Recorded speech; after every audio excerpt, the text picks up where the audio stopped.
FCO, NTDO 212, complex. DPS, go. Inco, go. PUS, go. Surgeon, go. Booster, go.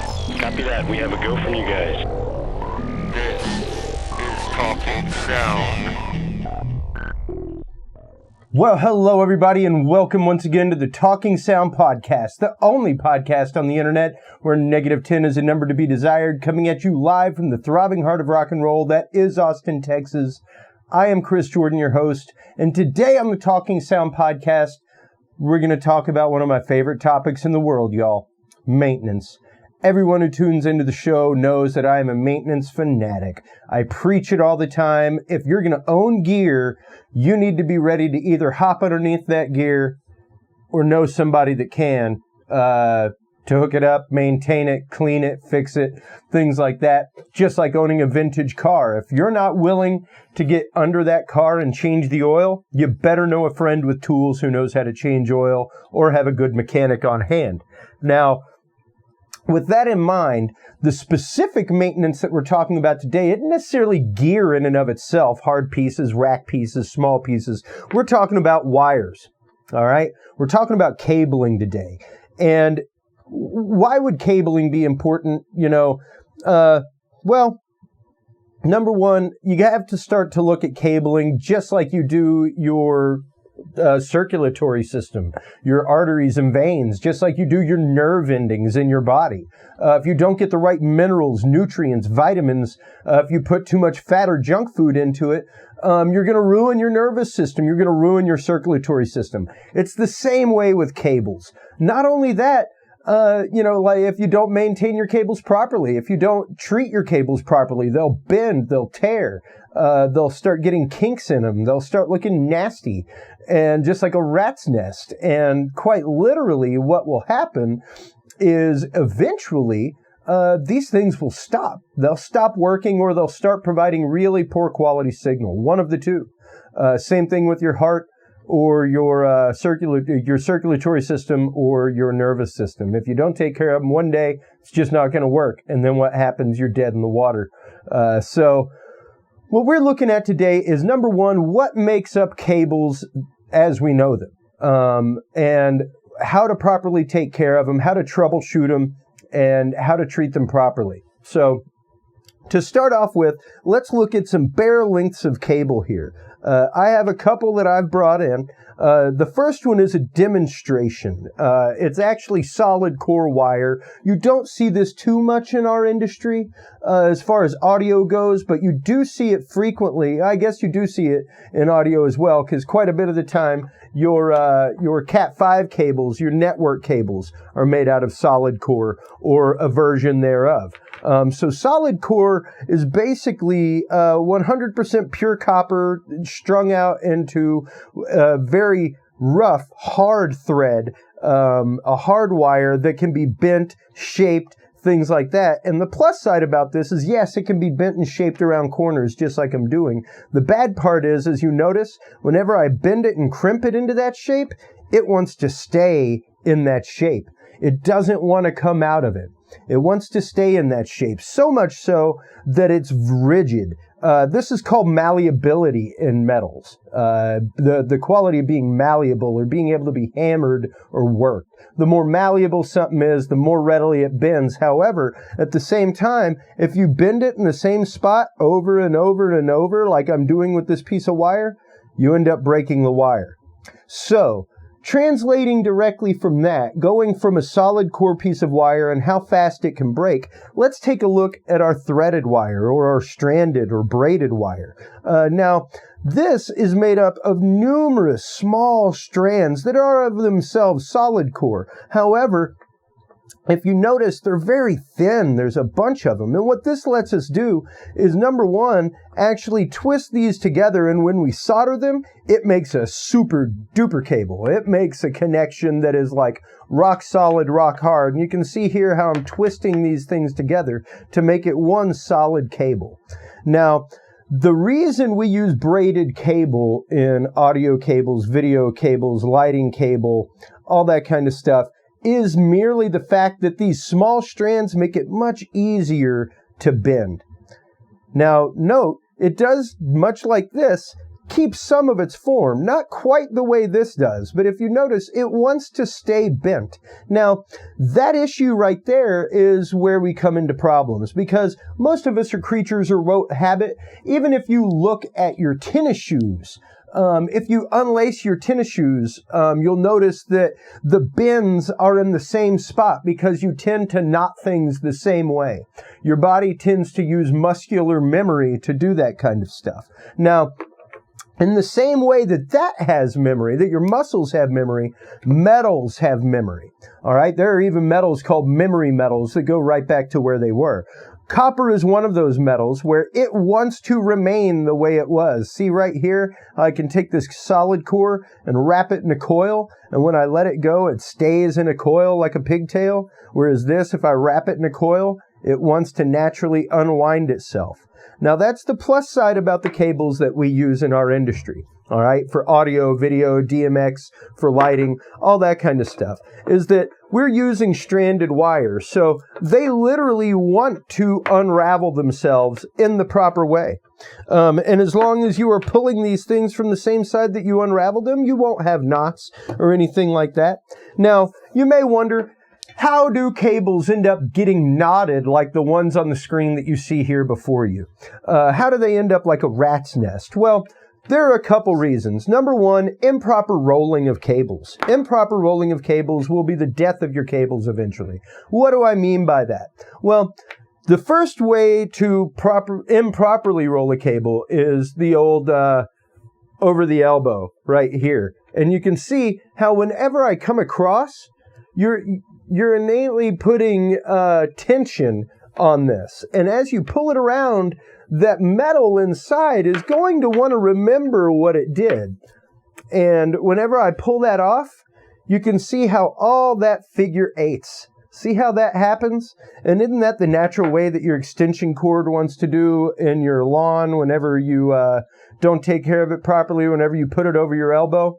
That's what happens. And these little bitty, like, the problem is, you're going to hold the cable in the same spot. You're going to move the cable from the same spot, and your arm is the same length. So these ends right here, these little pigtail curls that you see, are literally going to end up that way every single time, all the time, in the same spot. And what will eventually happen is right there where those little kinks are, where these little figure eights are starting, is where your points of failure will be. Now, I said that there's another typical reasoning for this. We'll get into it in a minute. First off, let's cover the proper way to roll a cable. There are a couple. The first off is the over-under method, the typical stage roll or theater roll as it's called. And you start off with the cable. You always want to start off on the same end. We're going to start off on the female end here, which is the end that has no pins on it. That's why it's called the female, because it receives. So you take the female end on this. This is where I start rolling. And at that point, you're going to go an arm length, all right, across your chest, loop it, and then go underneath for an arm length, loop it, and pull it up.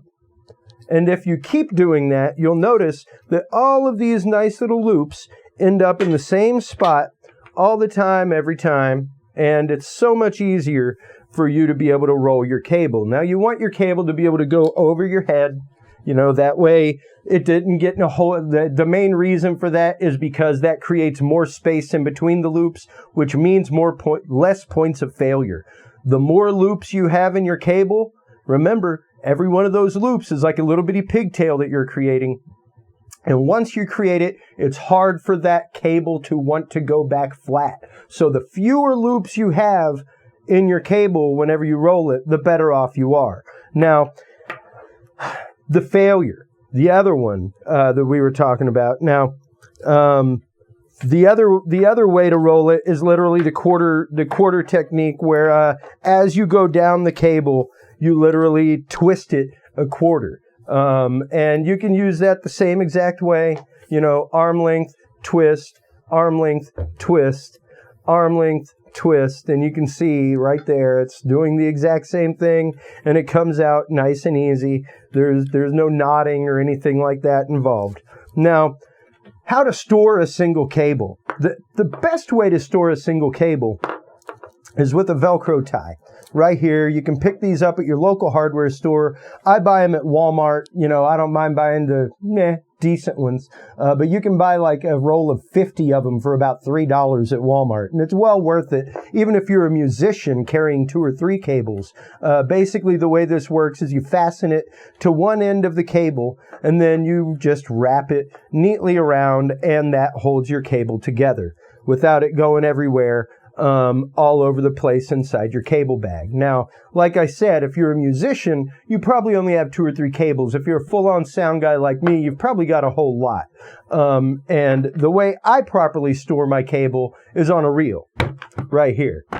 Proper cable storage is key, people. The more you keep them inside of a huge bag filled with tons of cables, the more you have to pull them out against each other. They get tangled up. You end up pulling ends against each other, and you create points of failure. Now, if you use a nice reel like this, you can actually see here, I have the end one zipped, Velcroed on, and then I can literally hold the cable reel. These are about $10 at your local hardware store, your Lowe's, Home Depot, big box store, Walmart.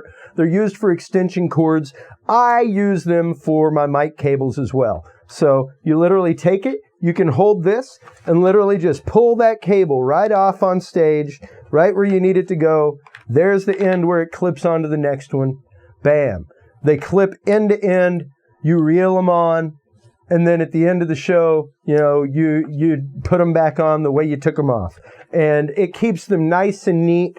It really micro sizes. I can hold probably a good 10, 20-foot cables on here. So that's about 200 feet of cable, just enough to get a show done. I normally bring a couple of these so that I have one extra reel of cables just in case. And boy, howdy, I can tell you the space saver that it is intense. So check that out. That's a great option.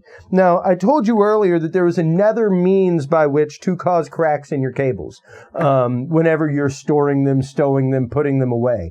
And that is not using a Velcro tie, but doing this method right here where you just take the end and loop it over. And as you can see, that's going to create a nice little crease right here where that loop is every single time. And like I said, muscular memory, people.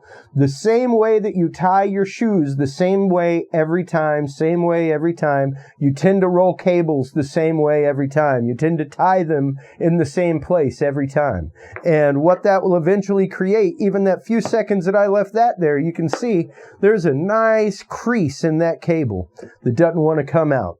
I can go the opposite way with it and make it forget its memory. But if I keep it there long enough, it will create a permanent crease. And that is a permanent point of failure that will be knotted over the same place over and over again. So don't tie knots in your cable unless the cable is bad, at which point the universal sign for a bad cable in a cable bag, box, or coffin of cables is to tie a knot not just in the side of the cable after it's rolled up, but in the ends of both ends of the cable. So you tie a knot in both ends of the cable, and that normally, if you find this in a bag where it's a cable with 2 knots in it like that, that means don't use that cable. That's just a quick, easy shorthand on site to be like, I'll take that out of the bag and sort it later. Other than that, if you have time, you definitely want to mark your cable as bad with a small flag on it, NFG for no friggin' good, or more colorful language if you like, or bad with a question mark. Something to demarcate the fact that that cable is questionable and caused a problem on the gig site.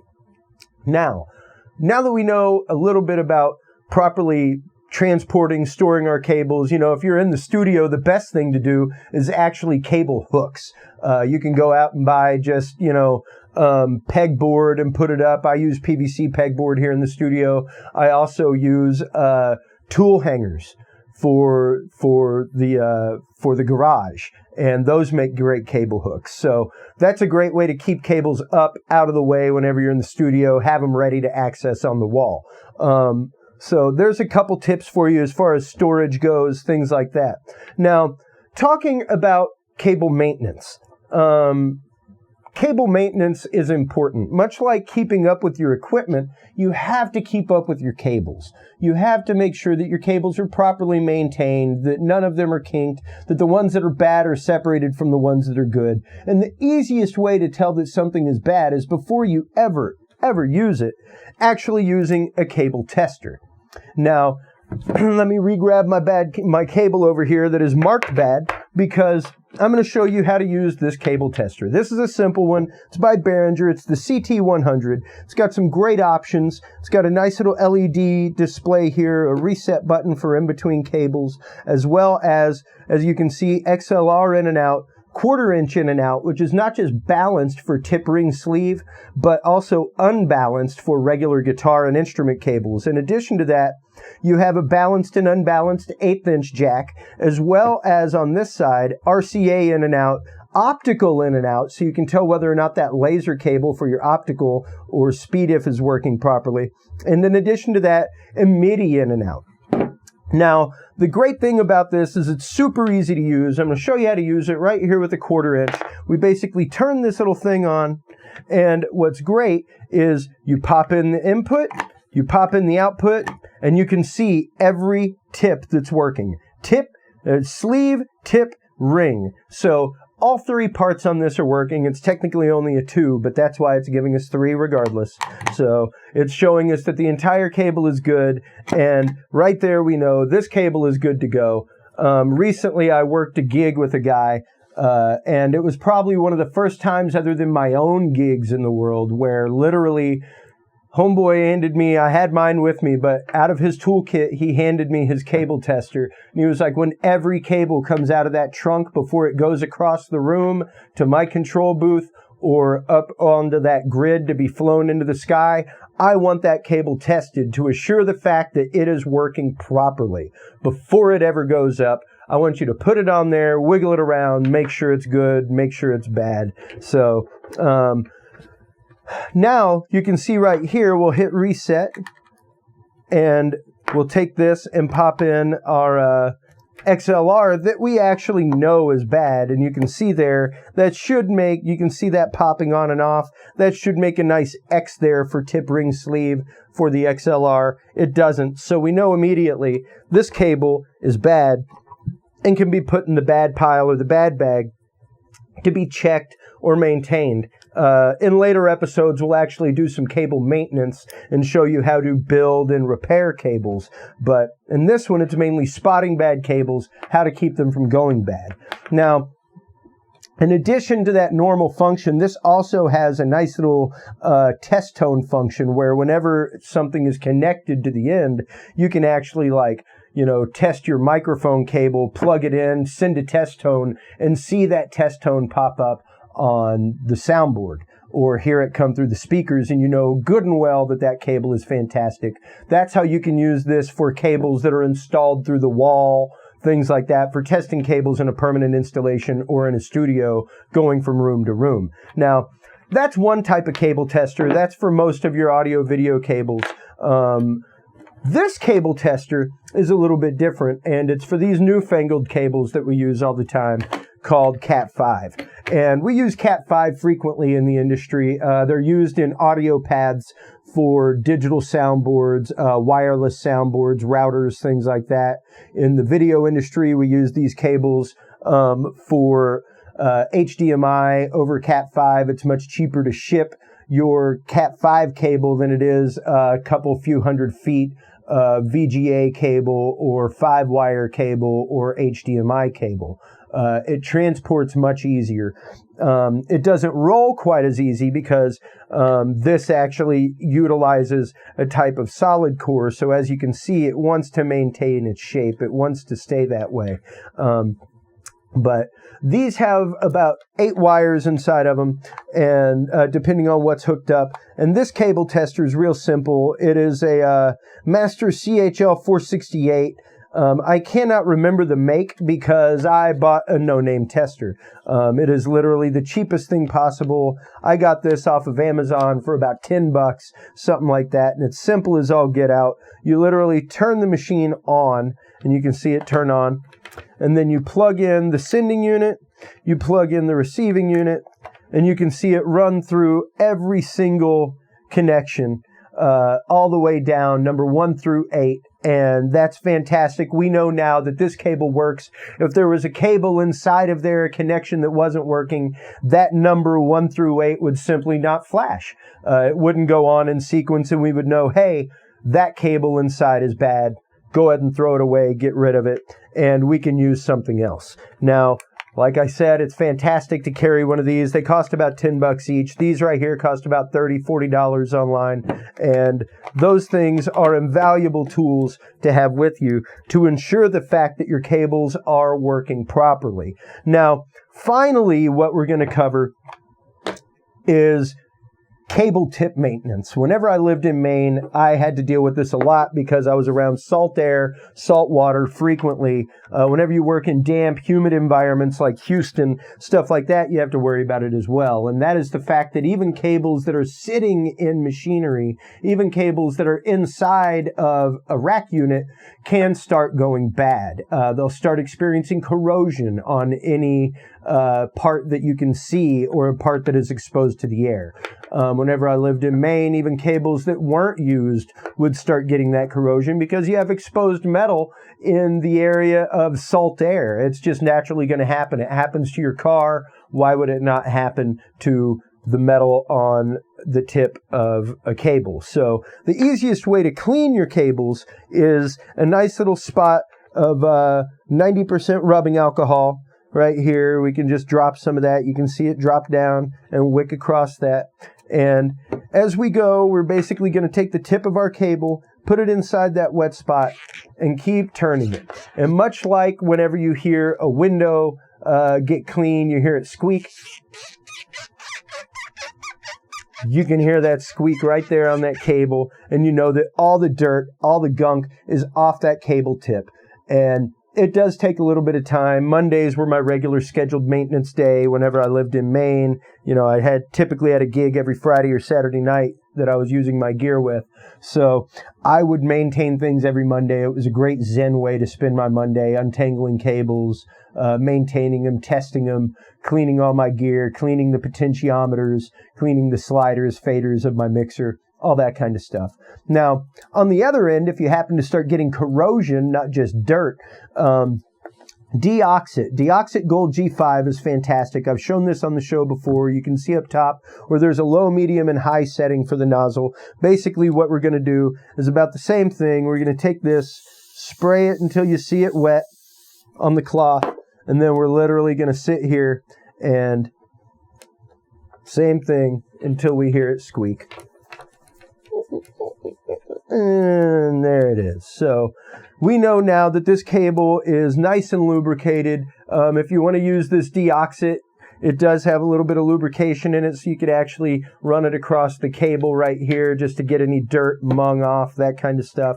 And we now know that this cable tip is perfectly ready to use. It has no corrosion on it. If there is a slight amount of corrosion, you can use something like a toothbrush, something like that, a soft sponge to get it off. Try to stay away from anything harshly abrasive like Brillo pads, that kind of stuff, as you can actually start to get through the finish on this down to bare metal, and that'll create little burrs and problems that don't let it sit properly and start creating crackle and pop inside of the system. So there are a few ways by which to maintain, check your cables, make sure everything's in good shape, keep it all in good shape. Now, on that note, everybody, remember, proper maintenance of your gear is not just a fun thing, it's a beautiful thing. You have to learn to enjoy it. You have to learn to love it.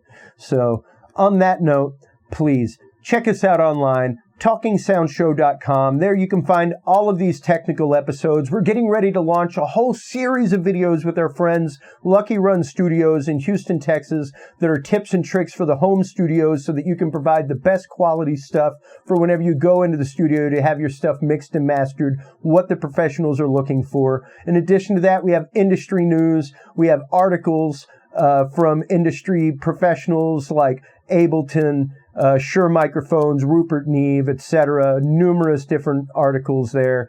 We also have our own technical articles, tips and tricks like maintaining your cables, all that kind of stuff. So please check us out online. Make sure to stop by the Patreon page. Support what it is that we do here on Talking Sound. And please, guys, until next time, keep maintaining your gear. Keep making sure that things are maintained, regulated, that things are put away properly. And until next time, take care, Godspeed, keep reaching for 11, everybody. We'll talk to you soon. Bye-bye.